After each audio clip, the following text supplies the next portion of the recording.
بسم الله الرحمن الرحیم. د یو نوي ټاپک سره بیا ستاسو په خدمت کې حاضر یم. ګران مینوالو، اکثر خلکو ته د های بلډ پریشر مسله وي.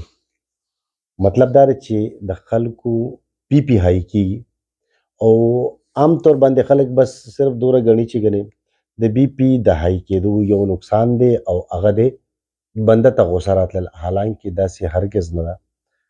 بی پی سره غوسه راتلل خو ځان له یو خبره ده، خو بی پی د ډیرو زیاتو مسایلو هغه مجموعه ده، بلکې موجد دی د هغې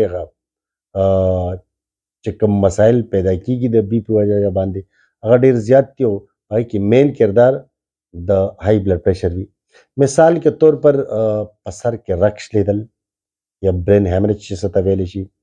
مثال کے طور پر د زړه اټیک راتلل، دا هم ګورې یاد وساتئ چې دا یو نښه وي د بلډ پریشر سیوا کېدل، او چې چاته داسې وشو نو هغه ته د هارټ اټیک چانسز ډیر زیات وي، ځکه چې دا د هغې نښه ده چې مثال کے طور پر ستاسو یو وال څه پرسنټیج یا فل یا یو یا دوه یا څلور واله دې کې څه بندش دی، دغه طرف ته هم دا انډیکیشن وي.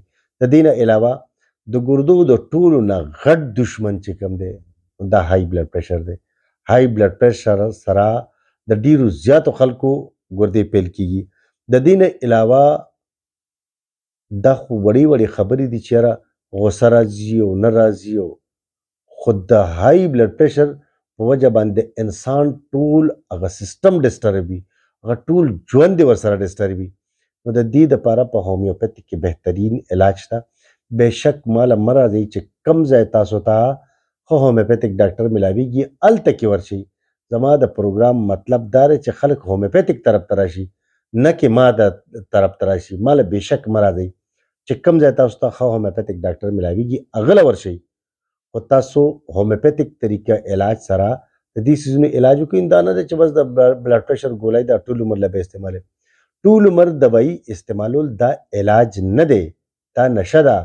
یو به په تا کار پرېږدي بیا برباد، بل کار پرېږدي. په هومیوپیتیک کې علاج وکړئ، هر چا نه چې کوئ نو مستقل بنیاد سره به خلاصېږي. هسې د هومیوپیتیک موږ ګڼې دوایانې، زه سپیشلي 3 دوایانې یو ځای کوم د های بلډ پریشر دپاره، خو د ټولو نه په ټاپ باندې مشهوره دوایي د دې راولفیره. دا تاسو په کیو طاقت کې 10 قطرې سهار غرمه ماښام هم استعمالولی شئ، خو د های بلډ پریشر مریضان چې د غټې غوښې او د چاول استعمال هرګز مه کوئ.